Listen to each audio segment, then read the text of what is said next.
प्रणाम बच्चों। आज हम पढ़ेंगे समास। समास का अर्थ। समास का अर्थ होता है, समास शब्द का अर्थ होता है छोटा रूप या संक्षिप्तीकरण। और इसकी परिभाषा है दो या दो से अधिक शब्दों को मिलाकर एक नए एवं सार्थक शब्द बनाने की प्रक्रिया को समास कहते हैं। जैसे कि है रसोई के लिए घर, यानी रसोई घर। तो बच्चों आपने अभी पढ़ी है परिभाषा, दो या दो से अधिक शब्द। ये क्या थे? दो या दो से अधिक शब्द है ना ये। तो इन्हें हमने मिला के एक शब्द बनाया। ठीक है, यही क्या है? समास है। यही प्रक्रिया, यानी इन शब्दों को मिलाकर एक बनाने की, जो एक नया और सार्थक शब्द बनाने की जो प्रक्रिया है, वो क्या है? समास है। और यहाँ पे क्योंकि आपने देखा दो शब्द हैं, तो ये पहला जो शब्द है, यानी पहला जो पद है, वो कहलाता है पूर्व पद और दूसरा है उत्तर पद। और ये जो पूरा है, इसको हम कहते हैं समास में समस्त पद।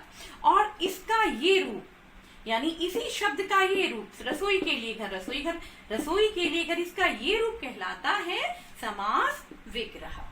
तो बच्चों ये समास के भेद और प्रकार। समास के भेद 6 होते हैं। नंबर 1 है तत्पुरुष समास, नंबर 2 द्वंद्व समास, नंबर 3 बहुब्री समास, नंबर 4 कर्मधारय समास, नंबर 5 द्विगु समास और नंबर 6 अव्ययी भाव समास। तो हम अब सबसे पहले तत्पुरुष समास के तत्पुरुष समास, जिस समास में उत्तर पद प्रधान और पूर्व पद गौण होता है, उसे तत्पुरुष समास कहते हैं। मैंने अभी बताया था पहले, उत्तर पद क्या होता है, पूर्व पद क्या होता है। जो पहले शब्द होता है वो पूर्व पद होता है और जो दूसरा शब्द होता है वो उत्तर पद होता है। इस समास की पहचान है कि इसमें विभक्ति का लोप होता है। अब विभक्ति क्या होती है? आपने कारक चिन्ह पढ़े हैं, ने, को, से, के द्वारा, के लिए, का, के, की, में, पर। ये कारक चिन्ह हैं, ये इसमें से गायब हो जाते हैं। जैसे शब्द है, यहाँ पे है, ये जो लिखा हुआ है, ये है माखन को चुराने वाला। ठीक है, चुराने वाले को चोर कहते हैं, माखन। और ये यहाँ पे है विभक्ति को, तो यहाँ तत्पुरुष समास में ये विभक्ति गायब हो जाएगी और शब्द जो बन के आएगा वो होगा माखन चोर। दूसरा है भूख से मरा, ये विभक्ति है, यहाँ पे से, ये गायब हो गई है और आया है हमारे पास जो एक शब्द बना है, दो या दो से अधिक शब्दों को मिलाकर, दो या दो से अधिक शब्दों को मिलाकर जो नया शब्द बन के आया है वो है, क्योंकि वो बना हमारा भूखमरा। इसमें क्या है? इसमें भी विभक्ति क्या है? गायब हो गई है। तो विभक्ति तत्पुरुष समास में क्या होती है? विभक्ति गायब हो जाती है। ये इसकी पहचान है। नंबर 2 है द्वंद्व समास। इसमें दोनों पद प्रधान होते हैं, पूर्व पद भी और उत्तर पद भी। इसकी पहचान है इसमें और, या, अथवा जैसे योजक शब्दों का प्रयोग होता है। जैसे रात, दिन, और आया है हमारा रात और दिन, विग्रह करके बना रात और दिन, यहाँ पे योजक शब्द लगा है। और हरा भरा, हरा और भरा, योजक शब्द लगा है। और इस समास की पहचान है कि इसमें ये चिन्ह लगा होता है, जो कि ये पहचान हम इसे देखकर, इस चिन्ह को देखकर पहचान कर लेते हैं कि यहाँ पे क्या है? द्वंद्व समास है। कर्मधारय समास, ठीक है, कर्मधारय है, जिसमें पहला पद विशेषण और दूसरा विशेष्य होता है, वहां कर्मधारय समास होता है।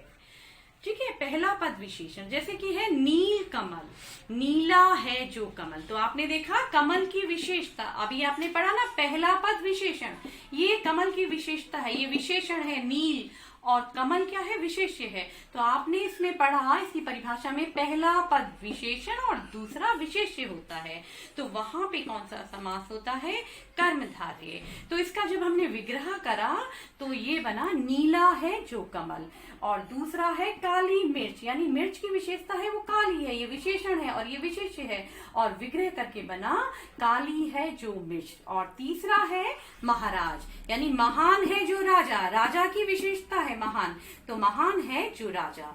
तो ये है आपका कर्मधारय समास। और अब है छठा है आपका अव्ययी भाव समास, जिस समास में पहला पद अव्यय हो वहां अव्ययी भाव समास होता है बच्चों। अव्यय हो, अव्यय क्या होता है, यानी वह शब्द जिसके रूप में लिंग वचन के कारण कोई विकार नहीं होता, जैसे कि है अजन्मा, यानी इसका विग्रह करेंगे तो ये बनेगा बिना जन्मी।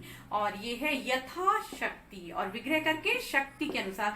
आपने इन दोनों उदाहरणों में देखा कि यहाँ पे यथा जो है हर एक के साथ एक ही रहेगा, इसके लिंग वचन के कारण कोई विकार नहीं होता इसमें। इसी तरह से अजन्मा है, और ये है आपका प्रतिदिन, यानी हर दिन, ठीक है, प्रतिदिन, प्रति माह, प्रति वर्ष, ये हर एक के साथ जो है प्रति इसी रूप में रहेगा, इसमें कोई वो चेंज नहीं होगा। और ये अगला है रातों रात, रात ही रात में।